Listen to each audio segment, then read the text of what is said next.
बिहारच्या निवडणुकीत मतदान संपल्यानंतर जाहीर झालेल्या एक्झिट पोलमध्ये जवळजवळ सर्व सर्वेक्षण संस्थांनी एनडीएला मोठा विजय मिळण्याची शक्यता वर्तवली होती. एक्झिट पोलनुसार राष्ट्रीय लोकशाही आघाडी एनडीए पुन्हा एकदा प्रचंड बहुमताने सरकार स्थापन करू शकते असे वर्तवण्यात आले होते. त्या अनुषंगाने आज बघितले तर एनडीएला घवघवीत यश मिळाले आहे. त्यात भाजप आघाडीवर आहे. याचा आनंद व्यक्त करण्यासाठी ठाणे रेल्वे स्टेशन येथील सॅटिस पुलाखाली भाजपातर्फे जल्लोष करण्यात आला. यावेळी एकमेकांना आणि नागरिकांना लाडू वाटण्यात आले आणि ढोल ताशाच्या गजरात नाचत आनंद व्यक्त करण्यात आला. बिहारचा विजय म्हणजे महाराष्ट्रातील येणाऱ्या महापालिकेच्या निवडणुकांच्या विजयाची नांदी असल्याचे यावेळी शहर जिल्हा अध्यक्ष संदीप लेले यांनी सांगितले. या जल्लोषाला ठाण्याचे लोकप्रिय आमदार संजय केळकर, ठाणे शहर जिल्हा अध्यक्ष संदीप लेले, माजी अध्यक्ष संजय वाघुले, वृषाली वाघुले व इतर पदाधिकारी व भाजप कार्यकर्ते, ठाणेकर नागरिक मोठ्या संख्येने उपस्थित होते. सर्व देशभर अत्यंत उत्साहाचं वातावरण आहे. बिहारमध्ये अत्यंत अटीतटीची वाढणारी निवडणूक अक्षरशः एकतर्फा झाली आणि विशेष म्हणजे भारतीय जनता पार्टी हा भारतीय जनता पार्टी हा सर्वाधिक मोठा पक्ष एक नंबरचा म्हणून इथे पुढे आलेला आहे. राज्यपाल हे भारतीय जनता पार्टीच्या गट नेत्याला सरकार फॉर्म करण्याकरता पाचारण करणार आहेत. याचाच आम्हाला आनंद आहे. बिहारमध्ये झालेल्या निवडणुकीमध्ये त्या ठिकाणी एनडीएला स्पष्ट बहुमत त्या ठिकाणी भेटलेलं आहे.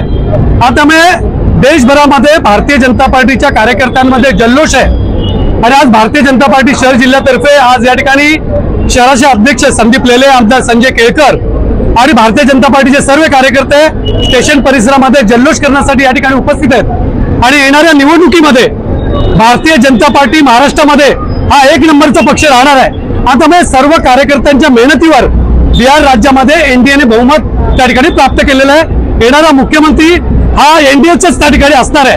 आता नरेंद्र मोदी यांच्या नेतृत्वाखाली देशभरामध्ये जी काय घोडदौड चालू आहे आणि नरेंद्र मोदी यांच्या कामावर देशातील नागरिकांचा जो विश्वास आहे तो बिहार राज्याने पुन्हा एकदा सिद्ध केलेला आहे. तर येणाऱ्या महानगरपालिकेच्या निवडणूक आहे म्हणजे विजय नांदे का? येणाऱ्या महानगरपालिकेच्या निवडणुकीमध्ये महाराष्ट्रामध्ये त्या ठिकाणी महायुतीचेच महापौर बसणार आहेत आणि ठाणे शहरामध्ये भारतीय जनता पार्टी चांगल्या प्रकारे लढत देणार आहे. भारतीय जनता पार्टीचे नगरसेवक जास्तीत जास्त निवडून येतील अशी सर्व कार्यकर्ते या ठिकाणी मेहनत करतील. आता येणारे महानगरपालिकेची जी झलक आहे ते बिहार राज्याच्या निवडणुकीच्या जल्लोषामध्ये पुन्हा एकदा ठाणे महानगरपालिकेवर महायुतीचाच महापौर बसेल आणि भारतीय जनता पार्टीचे नगरसेवक जास्तीत जास्त निवडून येतील अशी आम्हाला आशा आहे.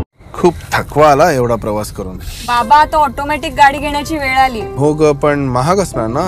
टीजेएसबीचा व्हेइकल लोन आहे ना, आता कोणतीही अपग्रेड अगदी सहज शक्य. टीजेएसबी व्हेइकल लोन्स, अपग्रेड करा आरामात. ठाणे महापालिकेच्या पाणी खात्यात वेतन पद्धतीत विषमता असून येथील ठोक पगारावर असलेल्या अभियंत्यांना कनिष्ठ कर्मचाऱ्यांपेक्षा कमी पगार दिला जात असून आमदार संजय केळकर यांच्या मध्यस्थीमुळे ही तफावत दूर होणार आहे. भाजपाच्या खोपट येथील कार्यालयात आयोजित जनसेवकांचा जनसंवाद या कार्यक्रमात ठाणे महापालिकेच्या पाणीपुरवठा विभागातील ठोक पगारावरील अभियंत्यांनी उपस्थित राहून वेतनातील तफावतीबाबत तक्रार केली. याबाबत बोलताना केळकर म्हणाले, ठोक पगारावर असलेल्या अभियंत्यांना 20,000 रुपये वेतन दिले जाते, मात्र कनिष्ठ कर्मचाऱ्यांना त्यापेक्षा जास्त वेतन दिले जाते. कंत्राटदारांच्या गडबडीमुळे हा अन्याय होत असल्याचे केळकर म्हणाले. अभियंत्यांना त्यांच्या श्रेणीप्रमाणे पगार मिळावा यासाठी अधिकाऱ्यांशी चर्चा केली असून ही तफावत दूर होईल असेही केळकर यांनी स्पष्ट केले.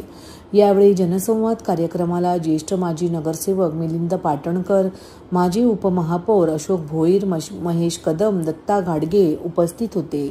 सफाई कामगारांच्या विविध मागण्यांसाठी देखील बैठक होऊन अधिकाऱ्यांशी चर्चा केली आहे. महिन्याभरात या कर्मचाऱ्यांची वारसा हक्काची सर्व प्रकरणे निकाली काढून कर्मचाऱ्यांना लाभ देण्यात येणार असल्याचे सांगण्यात आले आहे, अशी माहिती केळकर यांनी दिली. आज नेहमीप्रमाणे सफाई कामगारांवर निरनिराळ्या माध्यमातून अन्याय होतो. आता वारसा हक्काचा अजून झालेला नाही, पण आमची बैठक झाली अधिकाऱ्यांबरोबर आणि त्यामुळे या महिन्याभरामध्ये जेवढे म्हणून वारसा हक्काचे प्रलंबित प्रकरणं आहेत ती आता सोडवण्याचं त्यांनी मान्य केलेलं आहे. तसंच पाणी खात्यामध्ये इंजिनियर लोकांना ठोक पगार 20,000 मिळतो आणि त्यांच्यापेक्षा कनिष्ठ जागेवर काम करणाऱ्यांना त्यांच्यापेक्षा पण जास्ती मिळतो. तर ही जी काही तफावत आहे ही कॉन्ट्रॅक्टर लोक गडबड करतात. ज्यांना ते कॉन्ट्रॅक्ट दिलेलं असतं त्यांनी त्या ग्रेडप्रमाणे पगार दिले पाहिजेत. तर ते पण आता आम्ही त्यांच्याशी संपर्क करून दुरुस्त केलेला आहे. त्या इंजिनियरना त्यांच्या पदाप्रमाणे पगार मिळाला पाहिजे. त्याचबरोबर आज रत्नागिरीवरनं पण एक आले होते.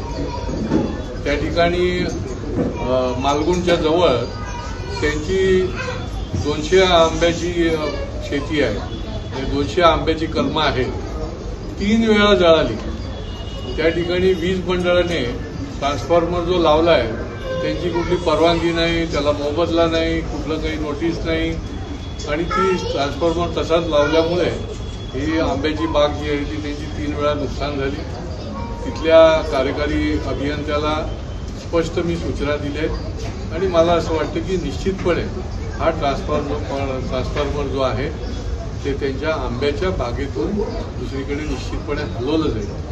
बाकी निरनिराळ्या नोकरी करताही काही मंडळी येतात. काही रेशनिंगच्या संबंधामध्ये काही गंभीर प्रश्न निर्माण झालेले असतात. तेही विषय या ठिकाणी आले.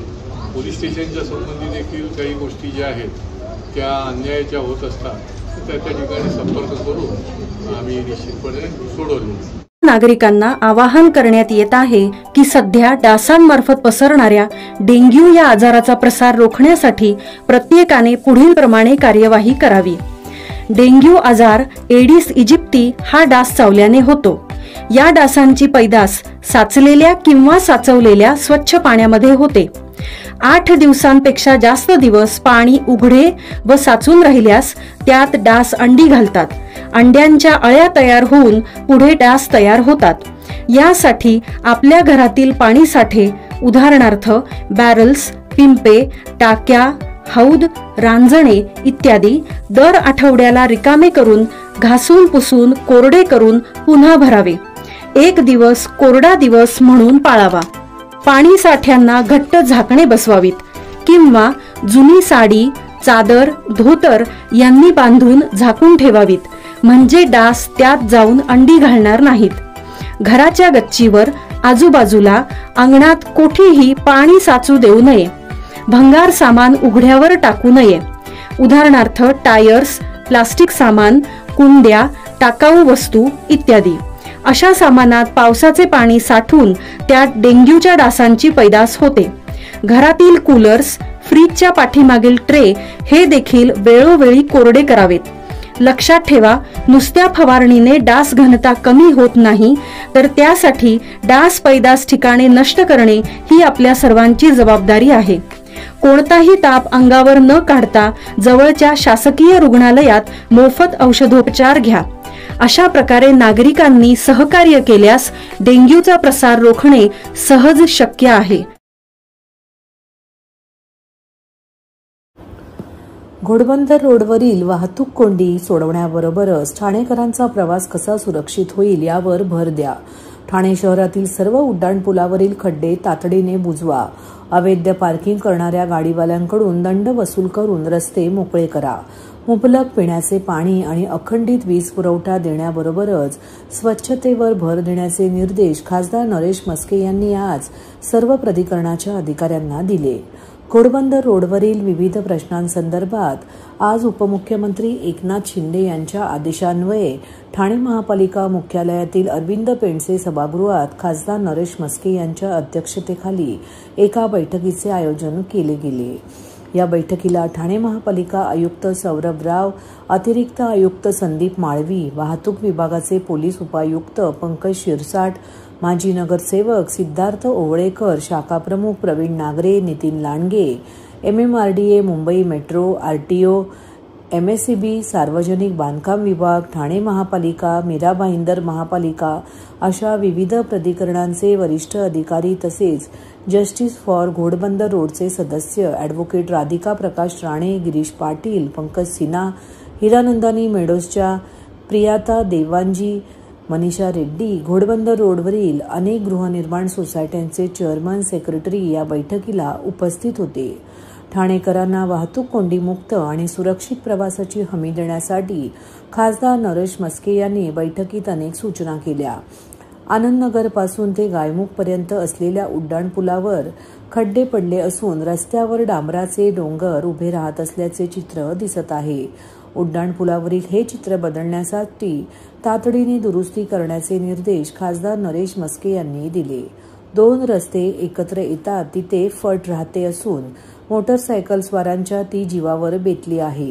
ही फट तातडीने दुरुस्त करण्याची सूचना खासदार नरेश म्हस्के यांनी केली आहे. उपमुख्यमंत्री एकनाथ शिंदे यांच्या मार्गदर्शनाखाली आणि परिवहन मंत्री प्रताप सरनाईक यांच्या सहकार्याने ठाणेकरांचे प्रश्न सोडवण्यासाठी आम्ही कटिबद्ध आहोत. उपस्थित सर्व प्राधिकरणाच्या अधिकाऱ्यांनीही समन्वयाने काम करून ठाणेकरांचे प्रश्न सोडवण्याची सूचना खासदार नरेश म्हस्के यांनी केली.